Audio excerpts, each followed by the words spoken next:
Yeah. It's been quite some time. While, isn't it? Yeah. I saw you in stream. America and that, isn't it? Yeah, you know, it's casual flights. Pretty good over there. It's nice to turn up to an event not jet lagged, though, I've got to say. I'm always jet lagged. That's my secret. I'm always jet lagged. I was born in the jet lag. Anyway, we're getting a bit weird, so let's crack on with this one. SkitLite taking on Underworld. It's going to be Beatley Blind, Graham and Quicksilver taking on Nade Stray, Oxy, PG120, and Ting Tom. That's a cracking name, by the way.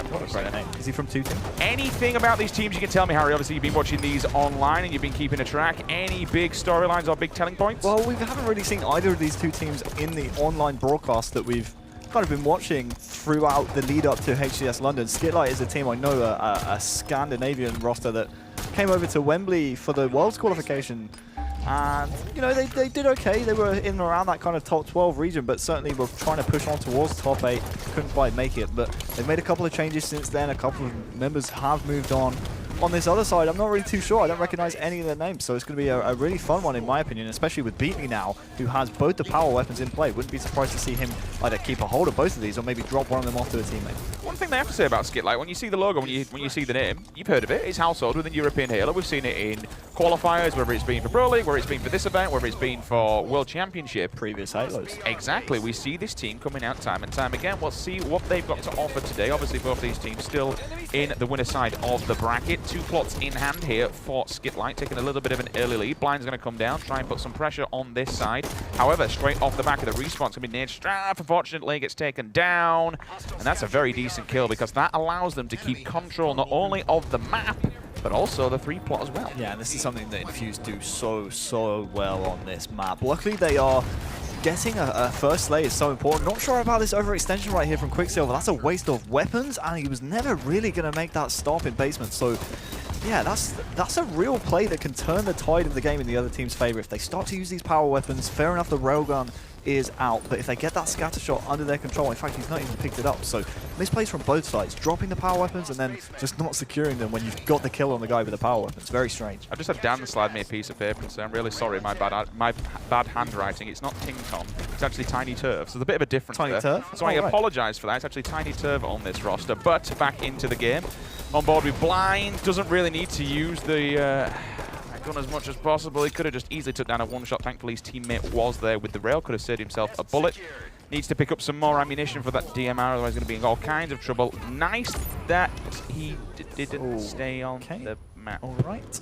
We'll move on from that one. It never happened if we simply forget about it. Now, Oxy with the camo. Let's see what you can do with this one. Still, this 3 plot ticking away. They need to stop this bleeding urgently. Quicksilver down in the kill feed. 2 players. Pauses for a second. His teammate's going to be there across his shoulder to at least pick up the assist. Does take down one. Goes on one-on-one with Beatley, but he opts to back off. Unfortunately, doesn't get around the pillar in time, and the grenade will finish him off. Yeah, really like the play from Oxy when he had camouflage in that BR base, waiting for his teammate to do the damage first and then revealing himself. But afterwards, when he was already weak, fighting that player kind of underpass, there's no reason to take that one-on-one fight. You're the one with the camouflage right there. Why get yourself weaker than you need to be? Nade Strafe there, almost getting that ground pound off. But yeah, if you have that camouflage, you want to try and make the most of that. Keep your life, try and extend your life as much as possible. Bit of an overextension right there, did a little bit, well, excuse me, absorbed a little bit too much damage, and in the end, did go down thanks to all the damage that he took in that one fight that he kind of overextended to. So yeah, he just needs to try and keep a hang of that camouflage a little bit more.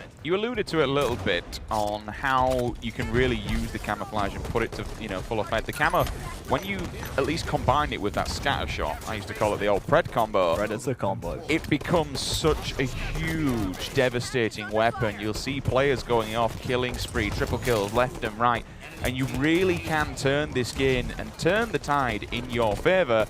Right now, they don't really need to do anything apart from keep playing the game. They may even struggle to get a point on the board here, because while they're taking nests, we look across on the screen, and it's BR base that is transferred back into the hands of SkitLite. Yeah, really smart rotations from SkitLite, actually. As soon as they see one of their strongholds is under pressure from Underworld, they are straight over to grab another one. They really want this 100-0 shutout. 90-0 now, with 2 slays going in SkitLite's favor. I'm pretty sure this is going to be 100-0, you know. Speaking about that Predator combo, so effective when used with Railgun. Obviously, scatter shot is very useful as well with that cloaking device, but 94-0. Nest is 3/4 of the way ticked. Yeah, I'm calling this one. This is 100-0, the 0-point club. Welcome, Underworld. Do you think it's fair to say that in this game type, you necessarily, okay, fair enough, slaying's a very vital key part of it, but you don't necessarily have to slay hard. It's more about keeping them back and keeping them pinned down in a certain location to stop those rotations. I disagree. I've always said on the online broadcast that Rick Strongholds is one of those game types where even if you're not doing really great objective work, right, even if you're not making rotations immediately, you can get away with that if you get those slays. You almost overslay. You can get away with that on Rick Strongholds as long as you maintain high control, maintain areas of the map, and like you said, pin players down. Fair enough if you're not getting the slays, as long as you're pinning those players down like you kind of said right there. I think you don't have to be on point with your objective rotations on Rick Strongholds. But that wasn't the case here for SkitLite. They completely outslayed Underworld. Underworld never really got into the game. That was less than 5 minutes that 100-0 came in, and SkitLite, they are looking good right here in this winners bracket. Well, no one got Ghost in kills, but they did get Ghost on the objective. 10 coming out of Graham up top. Importantly, let's take a look at the strongholds and stuff like that to see how the objective player was as well. Generally, even Stevens across the board. One player individually at the top, as you mentioned, it's going to be Graham. Bigger amounts of kill also. Those total control, that total control column, 8 different times SkitLite in the game had total control, and you can see Quicksilver there on your screen, obviously reminiscing about something during the game right there for SkitLite. But yeah, it was a very, very impressive showing from them. Just the 600 damage from Nade Strafe, by the way. He's going to need to try and up that damage output going into game number 2 if Underworld want to try and get back in this series. But yeah, very strong showing there on Rick Strongholds from SkitLite. They are looking poised to put on a really good performance here in London. They're one of those teams that I think can almost definitely place top 8, but maybe even break into that top 6 kind of endpoint, maybe even supremacy bubble, as long as they perform on the day. And right now, it looks like they just have masses of confidence. That 100-0 it just speaks volumes. Yeah, 35 kills in total, as opposed to the team's 21. So a great start here for SkitLite. By the way, I'm going to let you. I just have to address this. I'm not that short. It's the camera makes me look. Don't stand up straight. So I'm 6'2", 6'3". This is the worst. And Harry, I'm 5'9" ¾ Dude, you played a double for Frodo Baggins in the Lord of the Rings. Let's not. Someone in the arena said, "Yeah, right." Like what? He is small. He's not really that far away. He's actually close to you. Okay. He's a lot closer, believe me. You're still cute though. Thanks. Still got a wonderful beard. It's coming on. Is it? Big fan. Cool. I'm a big fan of facial hair normally. Just really completely, we're going off topic here, but I'm going to go off topic once again. I remember when Catchy once played for this team. I remember when Catchy used to do We don't speak about his name right. We don't know. He's dead to us. Rip. You are missed. We'll see you in Twitch chat. He'll be there trolling. Oh yeah, he's probably watching right now. He won't sub to you. It'll just be typing emotes. Somehow it's in every single European Halo channel though. I'm not sure how that happens. Anyway, game 2. Let's take a look at this. It's going to be Eden TS. Yes. Give me your thoughts, brother. So, Eden Slayer, one of those game types where if you can grab that sniper and keep it out of the hands of the enemy team, you can really build a lead. It seems like I say that almost every single time here on Eden, and it's very similar on Plaza Slayer as well, but if you can get a sniper into the hands of a player that can pick off faces and really add to your team's lead or chip away at the deficit, that really can be the difference maker in these types of game types, the Eden Slayers, the Plaza Slayers, where you have snipers on the map. It really is a focal point if you can get a player who knows how to use it, use good angles and hit those key shots. It makes life so much easier for your team when you're hitting those shots because you can just chip away at deficits or even extend leads. So SkitLite going into this to make it further in the upper bracket. They did take down Barrage 3-2-1. Underworld actually beat Prime, who were our 7th seed coming into this. So both these teams have been, they've done well to get here. Obviously, it's a double elimination, so no one goes home after this part. If you are wondering, hey, let's just explain how a double elimination bracket works. Obviously, there still are new people out there, and we still welcome everyone to our little ways of working. But a double elimination, basically, was that you get a an extra shot at life. me? Little ways of working? That's... Come on, man. To be fair, you actually just took the shot yourself. Well, so it looks like you're crawling for attention now. I know your game.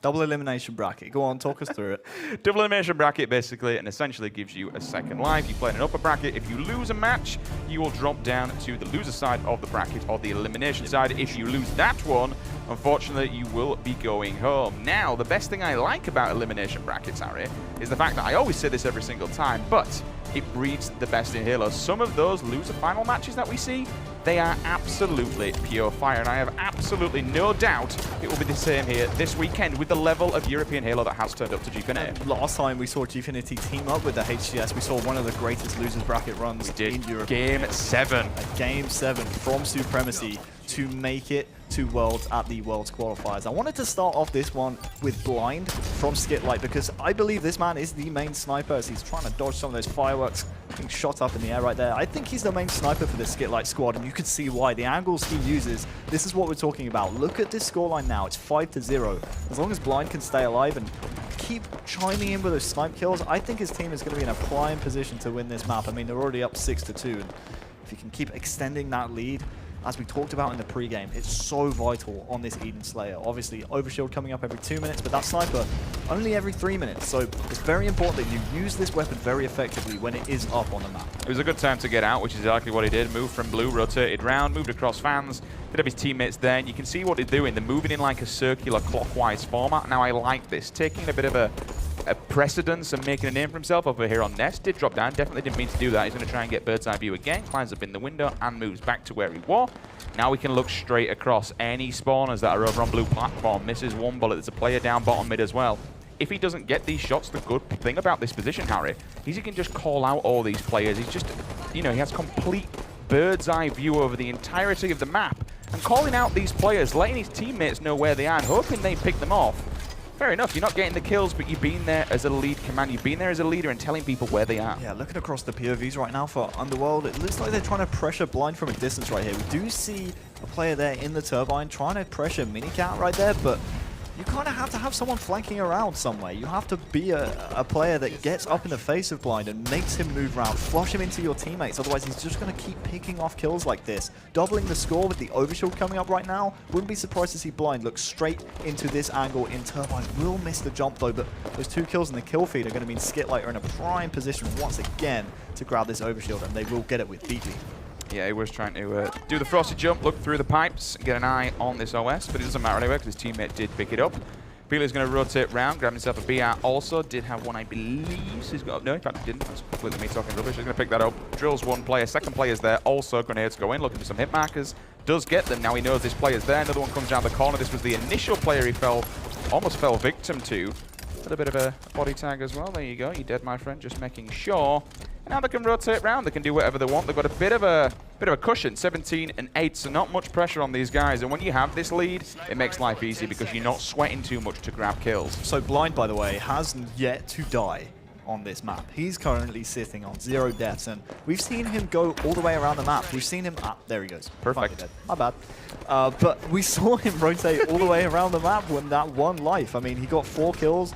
We'll stay on the point of view with him coming off the respawn as he's going to find himself another sniper right here on the stairs. If he does get this kill, it would be good, but we saw him move all the way around the map. We saw him at red. We flicked to him when he was in turbine. We flicked to him when he was around at security. We flicked to him, watched him move all the way back around to blue. So he really was rotating around the whole map, and that's something you can't let happen if you're Underworld. They're only down by 9 right now, but you can't let this man move around this map unpressured. We said it before. They were trying to pressure him from a distance. They need someone flanking on this map to take him down.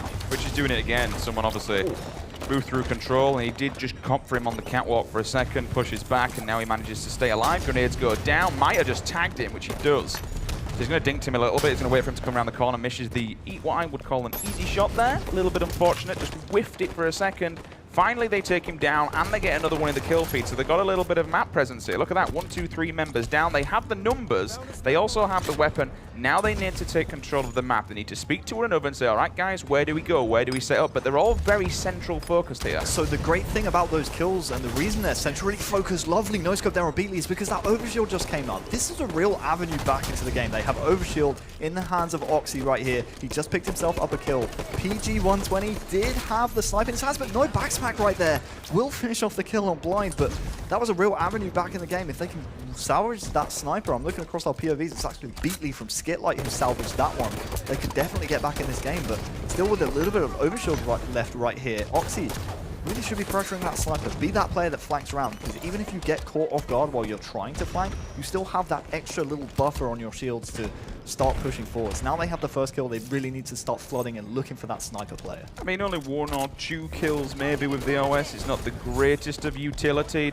You looked at it, there were definitely some questions going on in people's minds because his teammates were shooting guys down in pit, whereas he was looking over at the cage. He could have turned left and gone down, helped him out a little bit, and when he finally did go down, they're already dead. So either little miscommunication error or focusing too much on the play, not listening to those call-outs. Nevertheless, unfortunately for them, they are still down by a lot of kills. Good morning, see you later. Teammate steals the triple. Is that 1, 2, 3, 4 dead, I believe? All dead. There you have it then.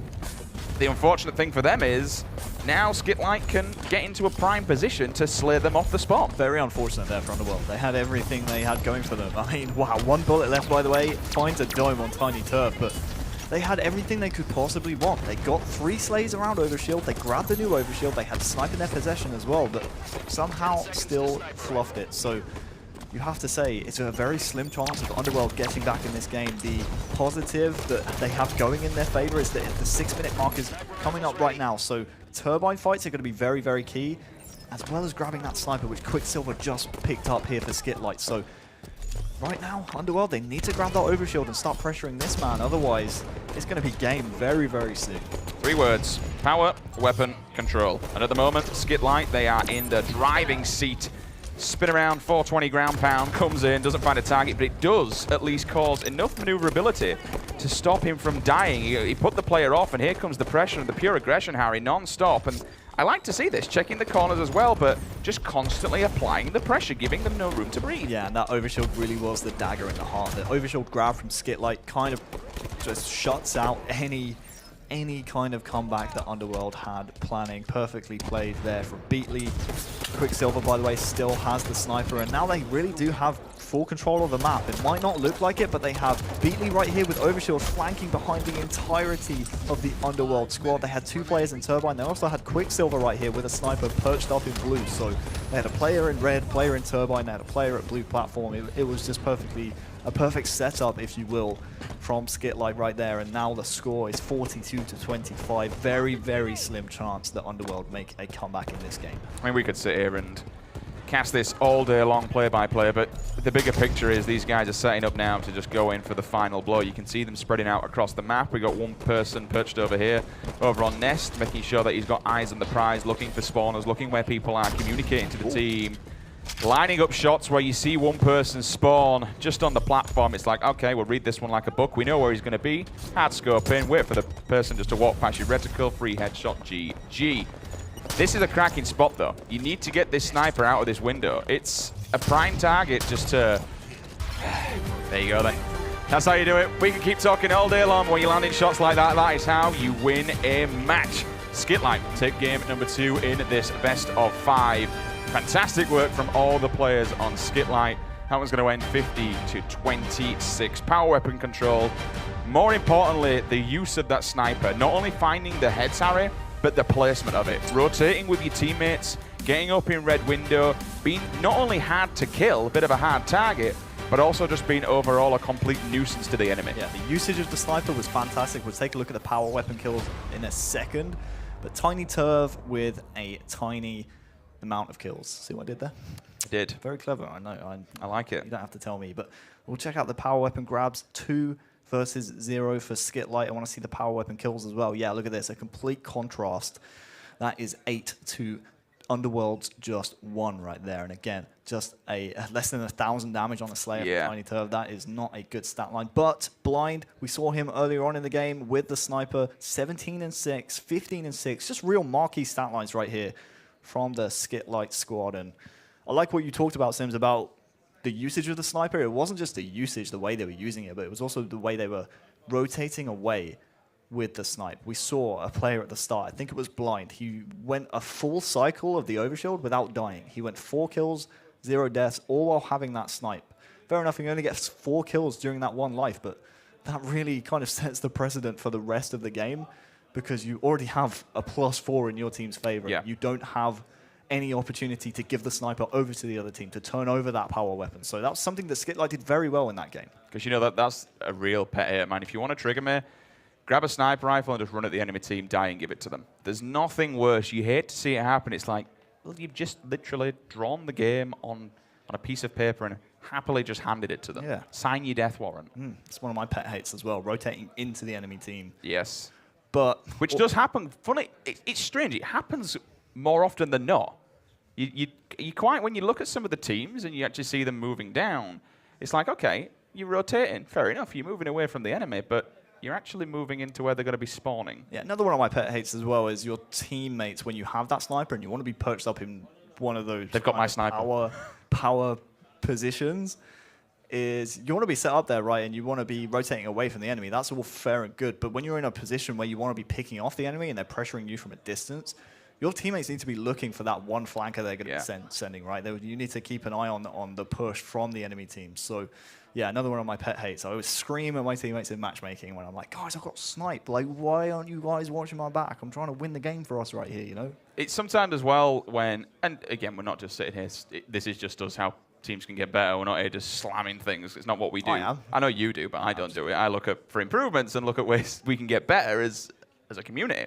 But one of my things that I do, which is really bad, which you kind of bollock me for quite a lot, to be honest, is when I'll sit on elbow with sniper, it's like, you're not doing well. You're in their base, but you're actually spawning them, so we can no longer move. And that's a bad habit of mine. I'll happily move to an base, like on Coliseum, for instance. I'll grab a sniper, it's like, all right, boys, I'm killing them.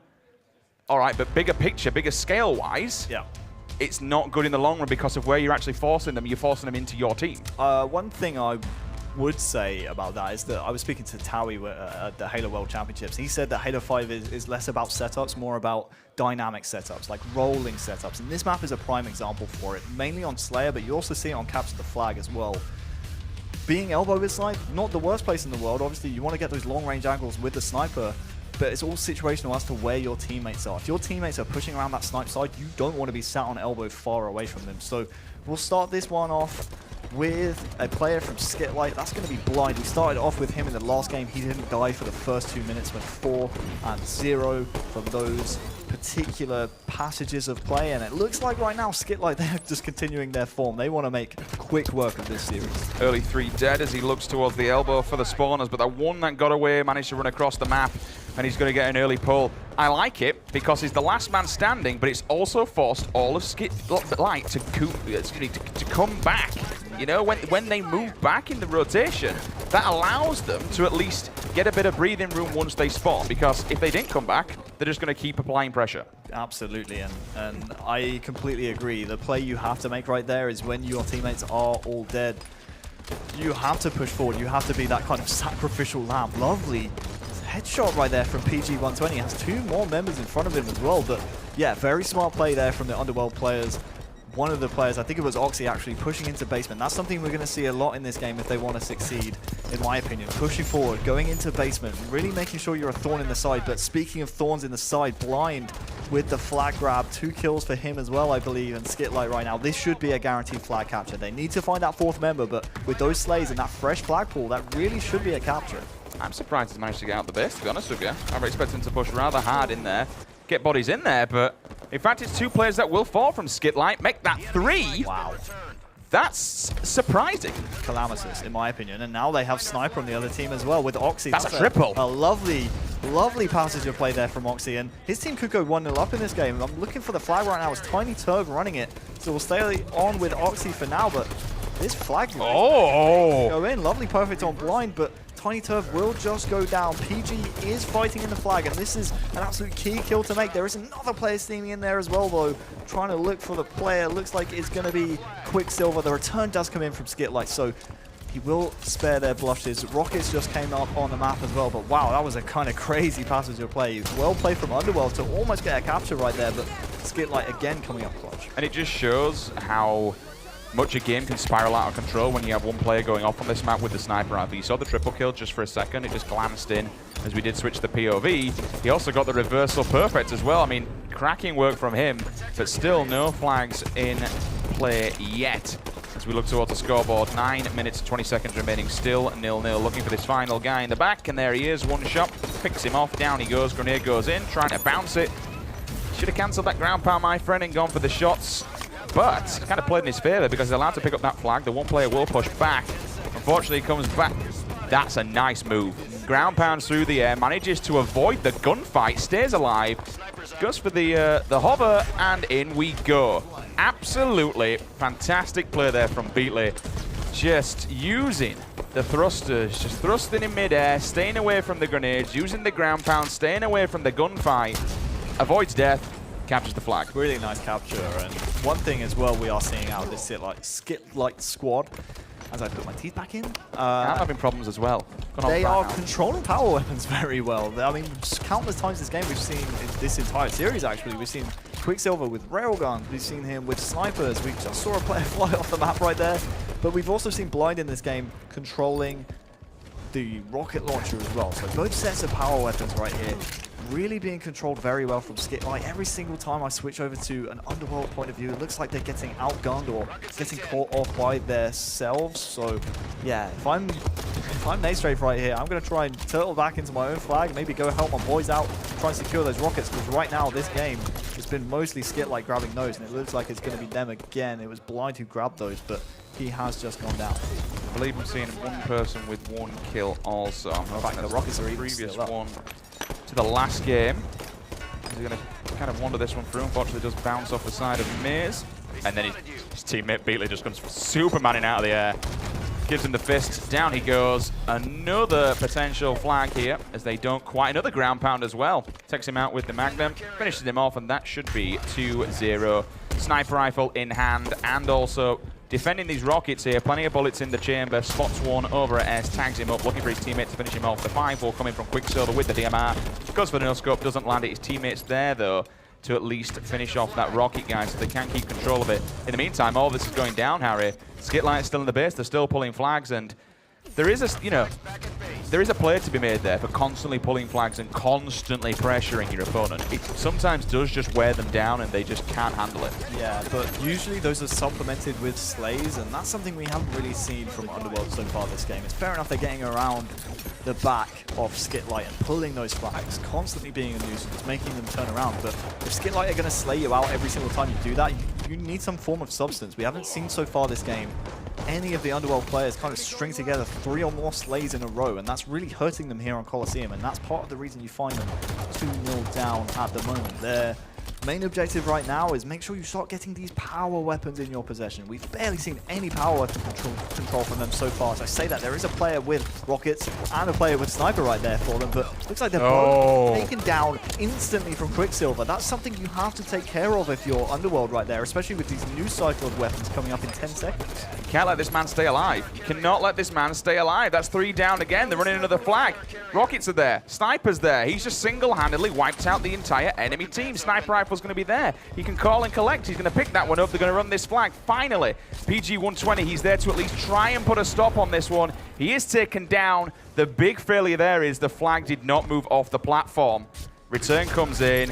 GG, no re. Oh, or is it? Saying that. Yes, yes it is. Yeah, it is. Okay, you just... GG. There you go. There you go. Done. Music can go now. There you have it. 3-0 in Coliseum CTF. 3-0 in the series. SkitLite turning up when it matters most in this winner bracket round 2. Congratulations to them. Underworld, well, they're going to be falling down to the lower side of the bracket to try and survive that deadly, deadly elimination side. Tiny Turf with another tiny amount of kills. We'll take a look at the scoreboard right here. 2 from him again. Hate to single him out, but I mean, yikes. We say that though, but his kills and assists combined were more than Nadestrafe, who was above him. He only had 10. Tiny Turf had 12 combined. Over to the Victor's side, I mean, big game from Quicksilver. 15-7. We saw him countless times with Sniper in his hands. So yeah, power weapon control there from Underworld, really lacking. That's something they need to work on going throughout the bracket in HCS London. They had to make an elimination bracket run, but SkitLite right there, all smiles after that 3-0, and they looked very clean. You know, you have to give them credit where credit's due. 10 assists for Like you say, feels a bit rough, but you have to state the obvious of where problems are lying. You know, 10 assists, most assists in that game, third top in the previous one. So at least the shots are there, and he's tagging these players up. Just a little bit timing of finishing them off. But, you know, congratulations. SkitLite was well played, especially when we watched the previous one. It was rather textbook. Watching them on Eden Slayer was really, really fun. Again, that sniper rifle usage, fantastic way of using it. If you're not getting the kills, use it to scope players out, use it to be a point of nuisance, so teams and players will be looking towards you, trying to kill them, bait them in, get your teammates to slay them down. Yeah, perfect Halo. I enjoyed game number 2, but it's not about game number 2, it's about the overall score series. All 3 games went in their favor, and of course it is 3-0. They advance in the bracket. Yeah, commanding from the Swedes, and that's going to give them confidence later on in the bracket, right? You're in winners bracket round 3 now.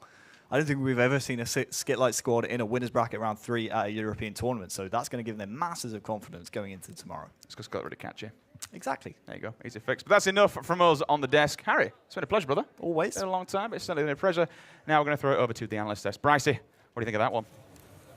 All right, thank you very much. What a game. It turns out SkitLite will take them down 3-0. Not exactly what we thought may happen. We thought maybe a bit closer in some areas, but all right, Gaston, I'll give you your props, all right? You got it right. For once, I guess. For once. Right, so that's For once good. you got it but right. yeah, SkitLite they smashed them, let's be honest. They looked like a dominant seed, which is what they should do. It was 10th seed versus 24th, 22nd, whatever. Like 28th, I think. 28th, yeah. They looked like the 10th seed, so finally we're seeing the seeding actually represent the tournament. Yeah, I mean, game 2, I know we're going to break down every single game, but in game 2, almost every single player on that SkitLite team had the sniper and was going off. I mean, we saw, I believe, who was it? Quicksilver closing the game out with 3 sniper shots. Everyone on that team is a power weapon player. Everyone on that team can be the main Slayer on that team. So when you go up against them in a Slayer match, I mean, it's lights out. Yeah, and I think before the match we were talking about we were alluding to the fact that SkitLite may have a more difficult game. Underworld, we thought they had beat a higher seed, so we're like, oh, yeah, maybe they'll do very well here. Unfortunately not. And again, that brings us back to the question I announced earlier. I was like, does this mean that it was just a good performance from Underworld that one time? Did 7th seed underperform? We kind of now know, realistically, that Underworld don't deserve to be in that 7th seed actual spot. So with the way the cups worked and the way that we had 3 different cups to seed this tournament, some teams couldn't make every cup. So we have the teams that made all the cups getting a little bit higher in that seeding process than maybe they should have been. I'm not going to call out Prime and say they didn't deserve their seeding because they played well in the cups. However, the fact they lost to 28th seed may suggest that they should have been a little bit lower down. And in the end, SkitLite are the winners from all of this because now they end up with essentially that 7th seed and they should be in a good nick for the rest of the tournament to finish top 8. They certainly should. All right, well, let's take this now map by map and start breaking it down. Map number 1, we saw our very first whitewash, 100-0.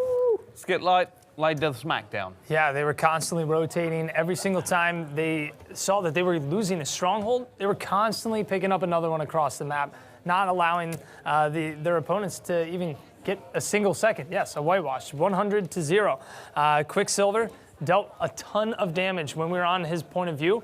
So I'm just kind of picking at everybody, like making people weak, and it makes it hard to make a push when you're 1 or 2 shots down. There's not too much you can do when you're half shields, and even if you're not dead, it doesn't matter. You can't make a full-on push when you're weak. And a handful of times we saw it looked like we were going to see them lose control. But once again, it was that constant rotation, time after time again. And a few times they're holding that trip cap for a good 20 to 30 seconds. Yeah, it's just the speed of the game. It's what we said before. If you can be fast-paced and you can keep up with it, you're going to win. And SkitLite were just like, bam, bam, bam, bam, bam. I probably shouldn't do that on stream, but they were just quick, fast, and they absolutely dominated. You do whatever you want, Dan. Are you sure? We have full faith in it. You go wild over there.